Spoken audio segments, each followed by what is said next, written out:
Derrière cette grille, le temps s'est arrêté. Éric a décidé de le figer à l'authentique, faire revivre ce domaine de 53 hectares, raviver les pierres, sans toucher à l'histoire. L'objectif du projet, c'est de restituer, préserver bien sûr, et partager, puisque c'est la finalité, cet endroit. Donc c'est en effet placer un dôme temporel de la Révolution aux années folles sur cet endroit merveilleux, de façon à ce qu'il reste tel que j'ai eu la chance de le rencontrer, c'est-à-dire oublié du temps. Le chantier sera titanesque. Pour retrouver sa fierté d'antan, la bâtisse devra d'abord se dresser à nouveau dans le paysage. Il pèse plusieurs tonnes.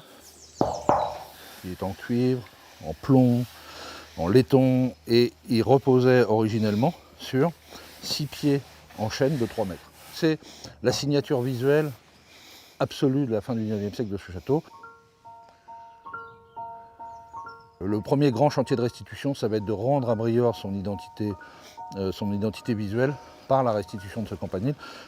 J'espère que ces travaux assez lourds de charpente, de transport, de construction, de remise en état pourront être entrepris dans la dernière partie de cette année. La construction du château commence en 1770. Son premier propriétaire est aristocrate, un certain Joseph Charette de Briord.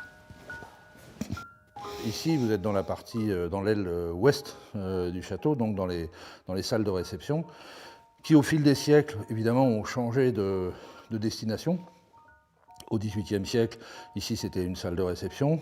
À côté, probablement une salle de lecture ou une salle de jeu. Vous savez, on jouait au tric-trac. Les gens se réunissaient pour partager de cette façon. Et puis au XIXe siècle, le château a évolué.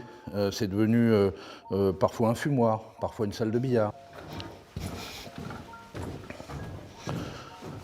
On doit cette extravagance fabuleuse à un des occupants, Jean-Baptiste Étienne, armateur de son état, grand veneur, grand chasseur, etc., mais qui, au cours d'un voyage à la Chine, passionné comme tous ces grands armateurs, a décidé de rapporter à la fin du XIXe siècle cette chambre pour en faire une chambre chinoise dont vous pourrez remarquer que l'ensemble des peintures, l'ensemble des décors, l'ensemble des soieries sont de cette époque. Alors bien sûr, ayant subi les affres du temps, mais avec une authenticité qui, je trouve, est très émouvante. Par pudeur, Éric préfère taire le prix d'achat. Il ne dira rien non plus du coût estimé des futurs travaux.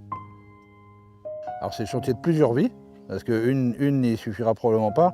D'innombrables personnes veulent voir Briord, le visiter, etc. Donc je pense qu'au moins sur ce plan-là, on n'échouera pas. Ensuite, quant à la temporalité, combien de temps ça prendra ?